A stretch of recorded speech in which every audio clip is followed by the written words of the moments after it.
मोगरा महोत्सवाच्या निमित्ताने सुवासिक विविधरंगी फुलांनी सजवलेले श्रीमंत दगडूशेठ हलवाई गणपती मंदिर आणि लाडक्या गणरायाचे रूप डोळ्यामध्ये साठवण्यासाठी पुणेकरांनी मोठ्या संख्येने गर्दी केली।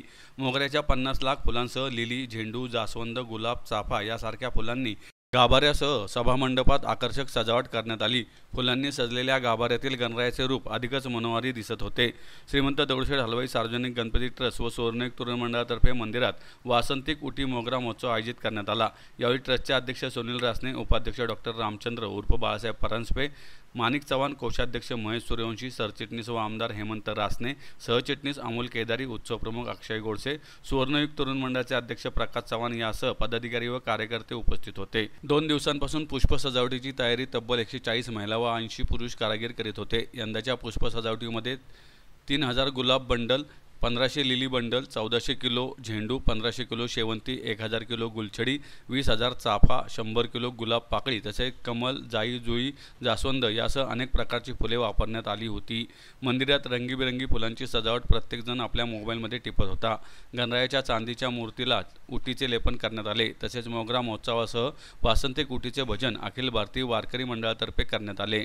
आज चैत्र महिना जो या ठिकाणी चैत्र महिन्यात चतुर्थीचा दुसरा दिवस पंचमी या दिवशी गणपती बाप्पाला आपण चंदन लेप म्हणजे गारवा राहावा या प्रचंड उन्हाळा असल्यामुळे दरवर्षी हा उत्सव या दिवशी होतो आणि देवाला गार वाटावं त्यामुळे चंदनाचा लेप लावला जातो। तसेच मोगरा हा थंड असल्यामुळे मोगरा, चाफा असे अनेक विविध प्रकारचे फुलं या बाप्पाचे मंदिरामध्ये त्याची पूर्ण सजावट केली जाते।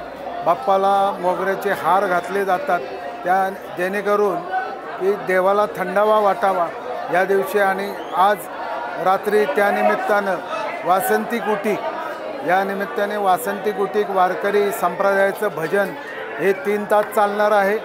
तसेच भक्तांना थंडावा यावा म्हणून कैरीची डाळ आणि पन्ह हे सुद्धा रात्री वाटण्यात येणार आहे। जय गणेश।